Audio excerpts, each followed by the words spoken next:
Is religion truly a force for peace, or is it the most effective and time-tested recruitment tool for conflict the world has ever known? While many faithful people are peaceful, the evidence from 21st century geopolitics paints a bloody and undeniable picture. This video provides a sobering analysis of how religious doctrine and ancient sectarian divides are not relics of the past, but active and potent fuel for modern warfare. We will examine conflicts from the Middle East to other global hotspots, demonstrating precisely how sacred texts are weaponized to justify territorial claims, how faith is used to dehumanize enemies into infidels, and how the promise of divine reward inspires a fanaticism that secular ideologies can rarely match. This is a critical look at the real-world, high-stakes consequences of mixing faith with firepower. The idea that religion is a primary driver of conflict is controversial, but for many of us, it's an obvious truth. If you appreciate this kind of unflinching analysis, please support the channel with a like and a subscription. I'm curious about your perspective, so please comment below. Where are you from, and do you see religion playing a role in political tensions in your region? The Divine Multiplier. To understand how religion fuels modern war, we first need to grasp what I call the Divine Multiplier. It's the set of unique characteristics that faith brings to a conflict, elevating it from a simple terrestrial squabble into something far more absolute and intractable. First, religion introduces infinite stakes. A war fought over a border, a mineral resource, or political influence is, at its core, negotiable. Borders can be redrawn, resources can be shared, power can be balanced. The stakes are earthly and therefore finite. But when a conflict becomes a holy war, the stakes are dialed up to eternity. You are no longer fighting for a piece of land. You are fighting for the soul of the world, for God's favor, for a guaranteed spot in paradise versus an eternity in hellfire. How do you compromise on salvation? How do you negotiate with an enemy you believe is an agent of cosmic evil, whose victory would be a stain on God's creation itself? You don't.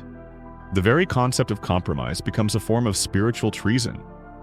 The goal is no longer a political settlement, but total, unconditional, metaphysical victory. Second, religion is the ultimate tool of dehumanization. All successful war efforts require participants to see their enemy as something less than human. It's much easier to kill a cockroach, a dog, or a demon than it is to kill a father, a son, or someone who, in different circumstances, you might have shared a meal with. Secular ideologies do this, of course, with labels like communist, fascist, or traitor.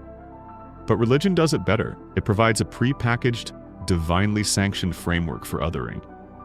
The enemy isn't just misguided, they are an infidel, a heretic, an apostate, a blasphemer. They are not merely on the wrong side of a political issue, they are on the wrong side of God himself. Their very existence is an affront to the sacred order of the universe. When you believe your sacred texts define a group of people as fundamentally unclean, cursed, or destined for damnation, you have been given the perfect justification to treat them with a cruelty that would otherwise be unthinkable. It's not a crime against humanity, it's a divine sanitation project. Third, religion provides an unquestionable and non-falsifiable authority. In a secular conflict, one can appeal to logic, to evidence, to international law, to shared human interests. You can debate a policy, question a leader's judgment, or analyze the strategic cost-benefit of a military action. But how do you debate a direct command from the Almighty? When a political leader can claim God is on our side, or a cleric can issue a fatwa declaring a holy war, they are playing the ultimate trump card. They are short-circuiting the entire process of rational discourse. Any appeal to reason can be dismissed as a lack of faith. Any call for restraint can be branded as cowardice in the face of a divine mandate. This celestial authority is particularly potent because it's entirely internal and immune to external critique. It doesn't have to make sense to outsiders, it only has to be believed by the faithful. It is a closed loop of logic, a fortress of conviction that no amount of evidence or reason can penetrate. And finally, there's the seductive promise of martyrdom. Secular armies motivate soldiers with patriotism, camaraderie, and the defense of home and family. These are powerful motivators, but they are rooted in the preservation of life. Religion offers something more, something that secularism simply cannot match. The promise that your death is not an end, but a glorious beginning. Dying for your country is a tragedy to be honored. Dying for your God is a transaction. You trade your fleeting, painful mortal existence for an eternity of bliss, honor for your family, and a special place in the cosmic hierarchy. This transforms the calculus of war. It makes soldiers not just willing to die, but eager to. It creates the suicide bomber, the fanatical fighter who rushes into gunfire with a smile on his face, convinced that he is seconds away from paradise. No secular ideology has ever weaponized death so effectively. The Divine Multiplier, then, is this toxic cocktail: infinite stakes, divinely sanctioned dehumanization, unquestionable authority, and the promise of a glorious afterlife. It takes a normal human conflict and supercharges it with supernatural significance, making it more brutal, less negotiable, and far, far deadlier. The Middle East, an ancient Quagmire, a modern Inferno. Nowhere is the bloody reality of the Divine Multiplier more visible than in the modern Middle East. To the casual observer, the region's conflicts are a bewildering tangle of acronyms, factions, and alliances. But scratch the surface of nearly any major conflict, in Syria, in Iraq, in Yemen, and you will find a 1400-year-old religious schism pouring gasoline on the flames: the split between Sunni and Shia Islam. This wasn't originally a theological dispute. It was a political one, a raw power struggle that erupted in the moments following the death of the Prophet Muhammad in the 7th century. The question was simple: who should lead the burgeoning Muslim community? One group believed the new leader, or caliph, should be chosen by consensus from among the Prophet's most trusted companions. They backed a man named Abu Bakr, and they would become the Sunnis. Another group believed leadership should remain within the Prophet's bloodline, and they championed his cousin and son-in-law, Ali ibn Abi Talib. They would become the Shi'at Ali, or the partisans of Ali, the Shia. Abu Bakr won. Ali eventually had his turn, but his caliphate was racked by civil war, and he was ultimately assassinated. His son Hussein would later lead a rebellion and be martyred in the Battle of Karbala, a foundational, tragic event that is mourned by Shias to this day. What began as a political disagreement over succession metastasized over centuries into a profound theological and cultural chasm. It became a wound in the heart of Islam that has never healed, shaping doctrines, identities, and empires. For most of history, this was a manageable, if sometimes tense, reality.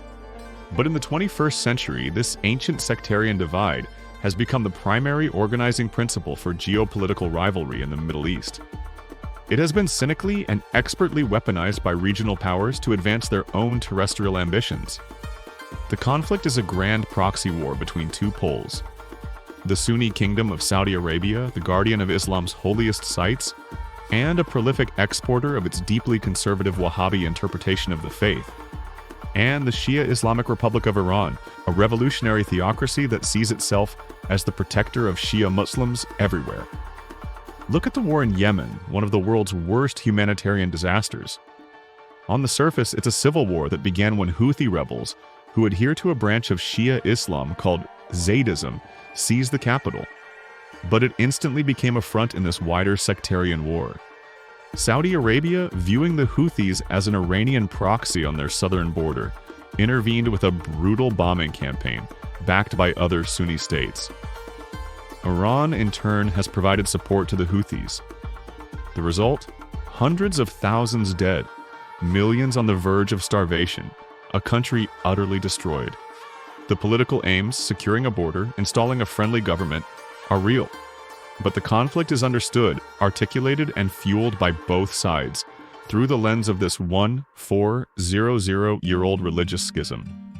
Yemeni lives are just collateral damage in a grander struggle for sectarian dominance. Or consider the charnel house of Syria and Iraq and the rise of the Islamic State, ISIS. ISIS was not just a terrorist group. It was a millenarian, apocalyptic death cult with a very specific and, to its followers, internally coherent religious ideology.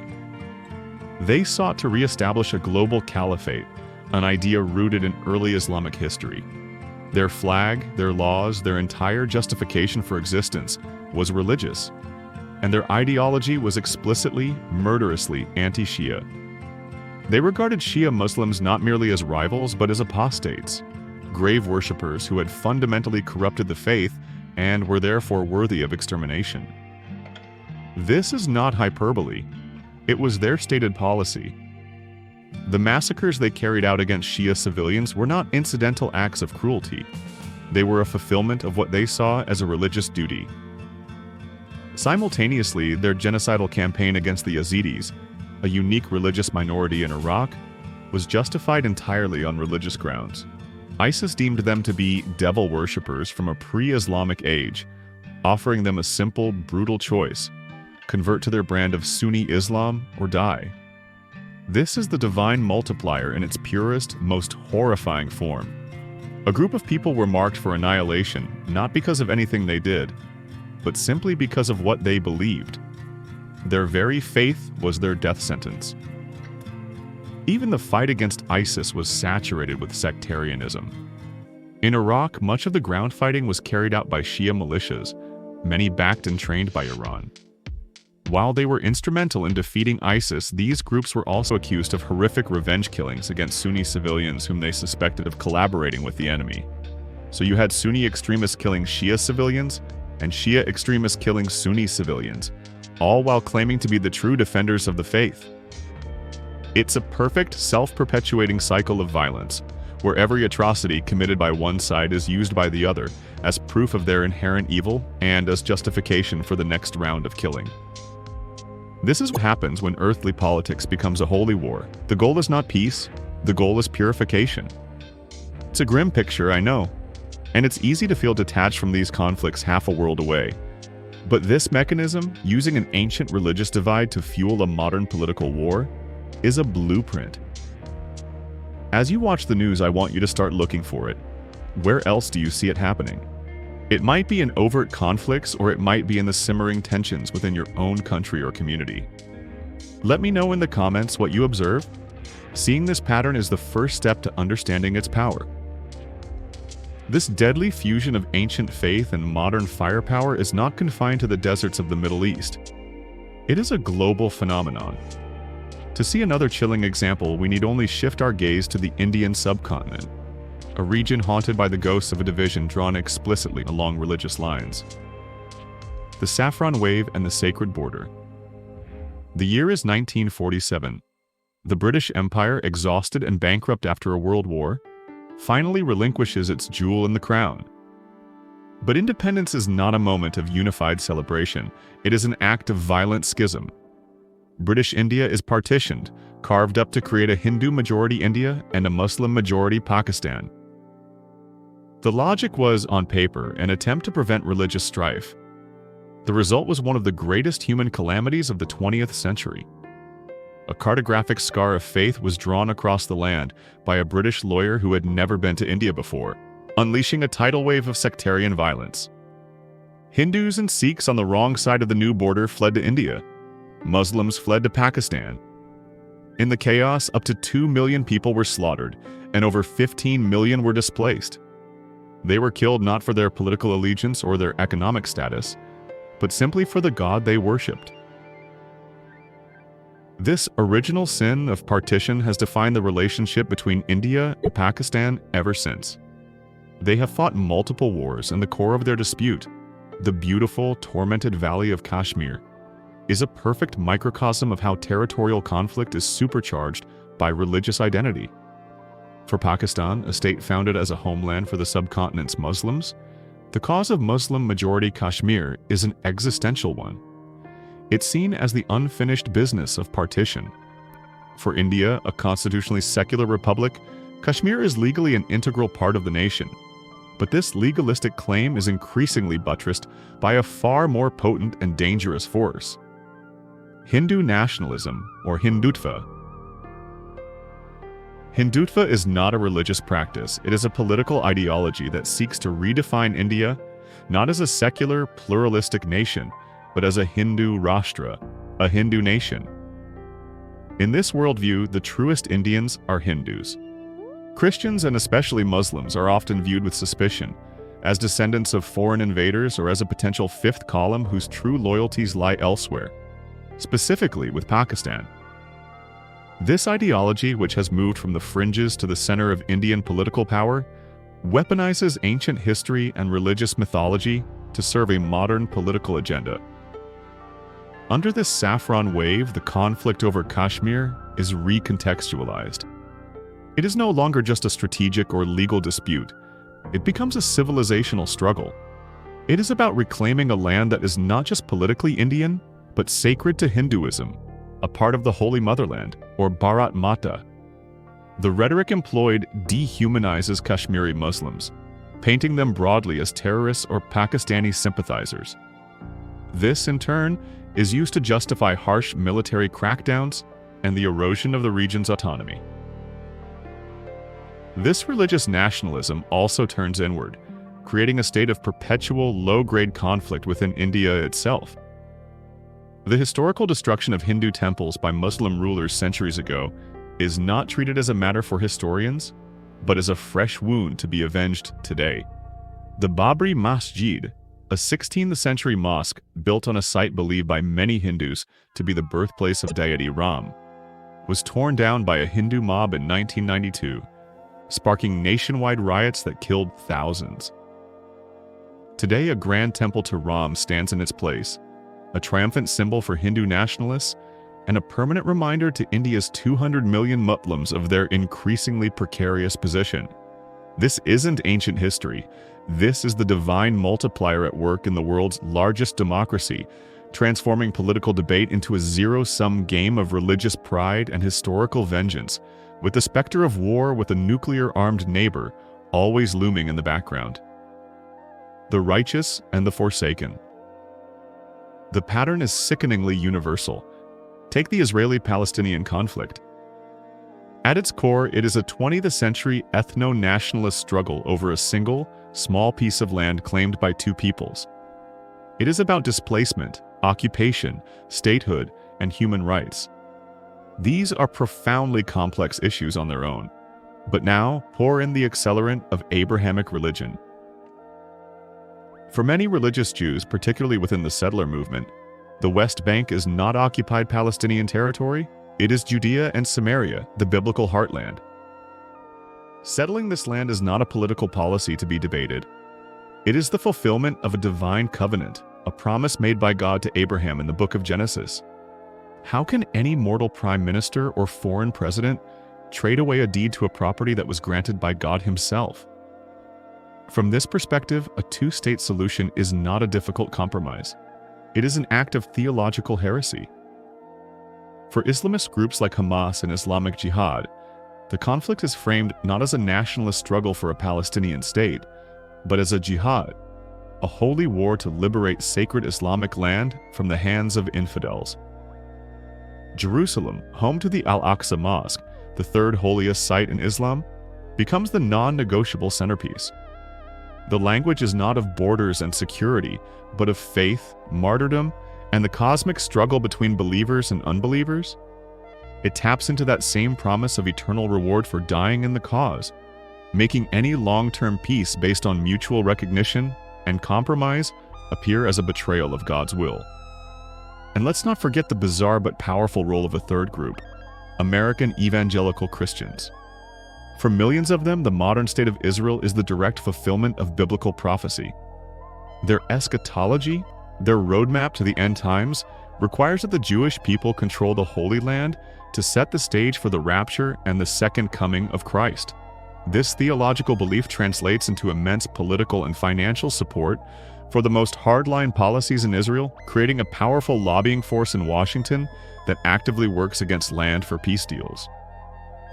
So here we have a single conflict, made impossibly intractable by three competing, mutually exclusive sets of divine instructions. It's a holy traffic jam, with everyone claiming God gave them the green light.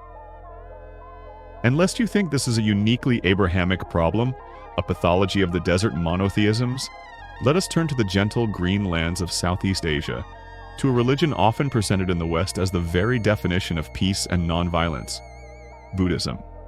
In Myanmar, a virulent strain of Buddhist nationalism has risen, with extremist monks at its forefront.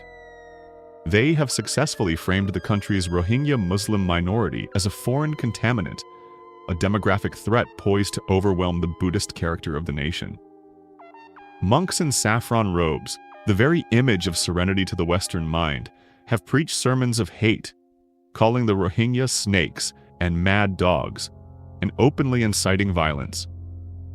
This rhetoric provided the spiritual justification for the military's campaign of rape, arson, and murder, a campaign that the United Nations has described as a textbook example of ethnic cleansing with genocidal intent.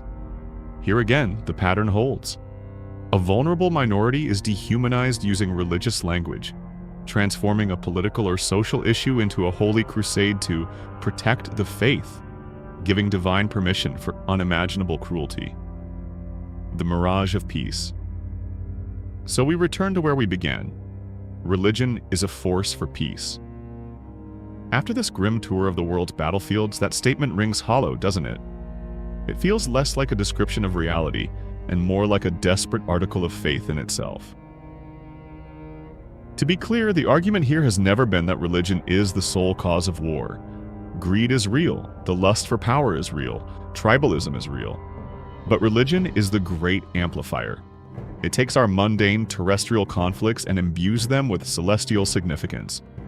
It provides a moral blank check for our worst impulses. It promises infinite rewards for finite violence and transforms the negotiable into the absolute. Other ideologies can do this, but none do it so effectively, so persistently, across so many cultures and for so many centuries. And what of all the good that religion does? The charity, the community, the comfort it provides to billions? It's a fair question, but one must judge an ideology by the totality of its effects. A tool must be evaluated for its intended purpose and its most dangerous potential. A knife can be used to spread butter on toast, but it is designed to cut, and in the wrong hands, it is a deadly weapon. The core of religious absolutism, the belief in an unquestionable, divinely revealed truth that applies to everyone, is a blade. While it may sometimes carve out communities of comfort and charity, that same blade has, time and time again, been used to carve up the world, to divide humanity into the saved and the damned, the righteous and the forsaken, and to sanctify their slaughter. The path forward is not to outlaw belief. That is a fool's errand. It is to relentlessly challenge the unearned privilege that religious claims hold in our public life. It is to insist loudly and clearly that a holy book does not grant anyone a license to dehumanize, to persecute, or to wage war. It is to build a world where our shared humanity is more sacred than any ancient text, and where reason, empathy, and a commitment to this one and only life we have are the true forces for peace. The alternative is to remain lost in the shimmering, beautiful, but ultimately deadly God Mirage. If this analysis has given you a new lens through which to see the world, please give this video a like and subscribe to the God Mirage for more videos that dare to question. Click that notification bell so you don't miss our next journey behind the veil. We're keen to hear your final thoughts in the comments. Is there a viable path to untangling faith from geopolitics?